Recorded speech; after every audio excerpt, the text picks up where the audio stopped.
Hi, everybody. Let's talk today about the other side of the brain. Last week, I talked about if your child has a left brain underdevelopment. And this week, I want to talk about if your child has a right brain delay or weakness and a left brain overdevelopment. So, if your child has ADHD, ASD, SPD, ODD, OCD, and a few other things in between, then it's very likely that they have a brain that is imbalanced. And that means that in this particular case, these kids on brain scans show that they tend to have a left brain that's overdeveloped and a right brain that is developmentally immature. So meaning there's not as many connections, it's behind, and so the left brain is taking over everything. So right brain weaknesses do tend to get flagged a lot sooner.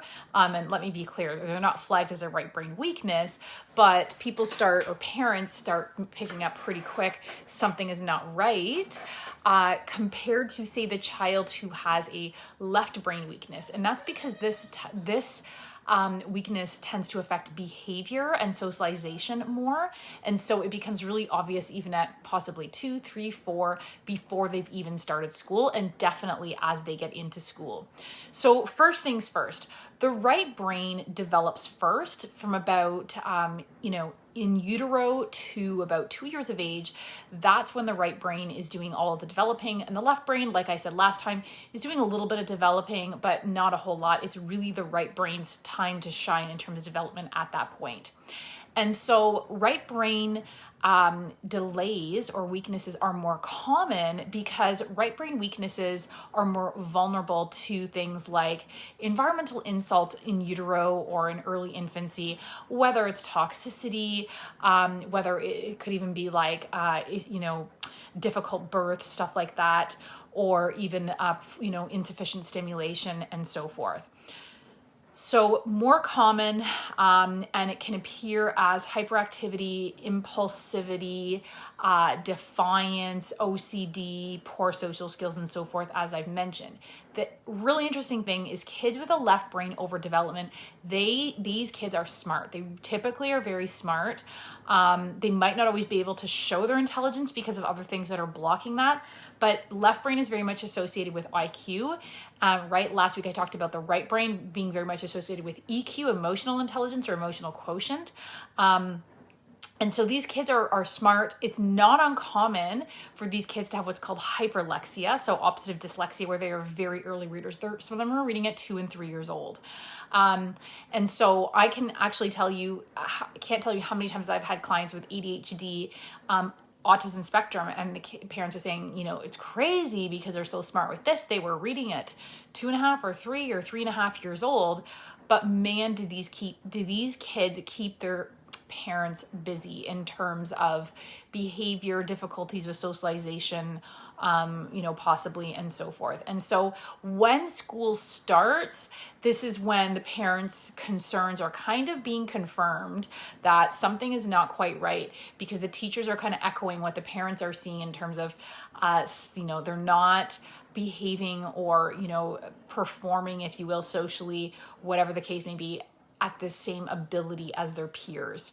And so in the classroom, it might look like the child can't focus, they speak out, they're defiant, they have sensory meltdowns, particularly kids with sensory processing disorder or autism spectrum, right? They'll get a lot of sensory meltdowns in the classroom compared to at home because there's like way more stimulation.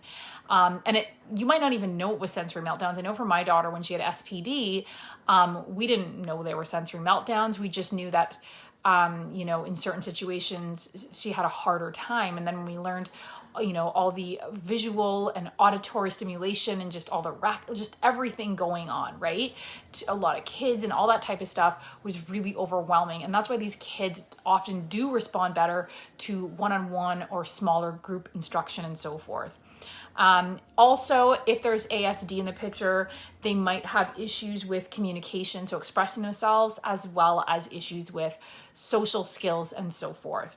So the other thing that these kids, that's very, like a hallmark, if you will, is not only do they have sensory processing, but let's just get into that a bit. So they can either be overly sensitive and have be picky eaters and oversensitive to sound and touch and taste and all of that type of stuff.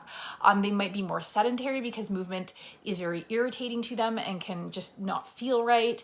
Or it can be the opposite, where they are way rougher than the rest of the kids. They don't even realize their own strength because they're lacking that body awareness and proprioception. It could be that they are louder. Maybe they're close talkers. So it could be kind of the opposite. Or they're sensory seeking, where some kids like my daughter hated, socks and tags and seams. It could be sensory seeking, where they're always touching everything, right? And that can get them into trouble too. So sensory processing is a big factor. And I've noticed a big factor with ADHD. We call it hyperactivity and he can't focus. But then we start addressing the sensory aspect, and that the fact that this kid can't focus because their brain is unable to filter the relevant from the non-relevant information. And so they're taking it all in and they're overwhelmed. It's hard for them to focus on their work when they've got all of this other stuff that's coming in too, and to them it's all relevant. So there's that. And then the other aspect is motor and visual spatial skills. So right side of the brain controls the gross motor skills. So when these kids have a delay in that in the right side of the brain, they are more likely, and again, not always, there's no perfect picture of a right brain or left brain, delayed child, but more than likely these kids are more often, they might even have low muscle tone, which we often see with our ASD kids, and they are more likely to not be that physical, to be more sedentary. So, or they might have more difficulty. Maybe they want to participate, but they are dyspraxic, or they're clumsy, or they have poor balance and so forth. And they also, so just general gross motor difficulties, and they may have poor posture. Right? A lot of these kids can be kind of slumpy. I can't tell you how many kids, now that I'm aware of that, I see in my office. And I think back to my teaching days when I used to see this all the time. So other aspect with the child who has a right brain overdevelopment is, or right brain delay, sorry, I want to make that clear, is they might have poor art and visual spatial skills. And the reason for that is that, again, last week I talked about auditory cortex is on the left side of the brain. So the visual cortex is on the right side of the brain. So if it's weak, these kids might have poor visual spatial skills. They also might have poor handwriting skills, depending, like in terms of letter reversals and so forth. But on the other hand, they might have strong auditory memory and auditory skills because that side of the brain, the left side, is really developed. So the auditory cortex is really developed and it can't rely on the visual cortex for much. So so there's like a really good auditory memory there. And again, no hard and fast rules. There are variations and so forth. So basically what happens is these kids go through school in the early years, there's behaviors and so forth. Parents hope they grow out of it. They're just more energetic, they're impulsive, or maybe they have social struggles and they think, we just need to work on it. But as time goes on, not only does this imbalance, as we talked about, the one brain just keeps overdeveloping and the other side just lags behind. Not only does this imbalance become, there's a greater disparity, but it just becomes more obvious. These problems create more and more challenges and so forth. And so what results is that parents either think they're going to grow out of it or they medicate. But in any case, a lot of the times these kids, the academics start to suffer, but not as soon as the kid who has a true learning disability, like I talked about last week with the left brain delay, right? So academics suffer because they have poor impulse control, because they have a hard time focusing and paying attention, because they're constantly overwhelmed with sensory stimuli. Maybe they, have poor social skills, and that's affecting their ability to get along with the other kids in the class, and there's anxiety with all of that. So a big piece of this with these kids is that they sometimes are more vulnerable to awkward social situations, if you will, where either they're being bullied or they are perceived as the bully, and maybe they are being a bully because they are not aware, they don't have as much self-awareness, right? So the right side of the brain is very much connected to self-awareness. So if that's underdeveloped, they're going to struggle with not realizing they're being too loud or saying things like really blunt. Like I remember teaching and like certain kids with ADHD maybe, saying something really rude. And I would say, so-and-so, that's really rude. And they didn't, some of them were like almost hurt that you would call them out on it because they didn't even realize that they were being rude. Let me know in the comments below if any of this sounds like your child. If your kid, if you've been in a situation where you're trying to make your child understand that and they don't even realize that they're being loud, that they're being rude, or they might have a hard time making friends just because they do have these behavior problems, and some of the kids don't like them because of the way they act, and maybe they are, reactive and get violent, or, whatever the case may be. And then you get there's the other side with the more ASD type of kid where maybe it's none of these like behaviors that are considered behavior issues, but behavior in terms of shy, not so communicative, doesn't read body language very well, which is very much a right brain thing, right? And just relies on a lot of verbal information because the left side of the brain, which is overdeveloped in these kids, is very literal. So they just don't detect sarcasm, body language, and facial expressions as well. And I've even seen ADHD kids where, because it's not super obvious, people just sometimes think they're jerks because, they're not aware of the effect that they're having on someone else, or that might be why they take things too far or they cross the line socially. So all things that you definitely want to kind of be aware of and can be a sign of this left brain overdevelopment, right brain delay. And so these kids, as a result, might feel like the teacher doesn't like me, other kids hate me, I don't fit in. And this might be where they really start to hate school. They might try to be the class clown because that works for them, and that can get them some friends and so forth.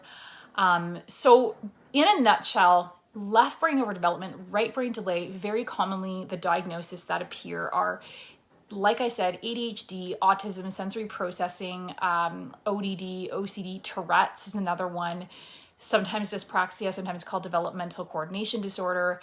And if the left brain overdevelopment is very severe and there are other issues, right, it can be schizophrenia as well. And I don't want to suggest it turns into that for sure. There are cases of that, right? We do know most schizophrenics had all kinds of these difficulties early on, but that's because of all kinds of layers that you do not need to worry about at this point. So the good news, right, is that, as I always say, there is so much we know now about how plastic the brain is, how we can build new connections, the brain can even build new neurons right into its 80s. It just needs to be stimulated correctly. So what we do when these kids have a left brain overdevelopment is we need to stimulate the right side of the brain to get that side more active, and so that it can develop and have the same level of maturity, if you will, or developmental maturity as the left side of the brain, so that these kids still have all their beautiful areas of genius and gifts and all of that,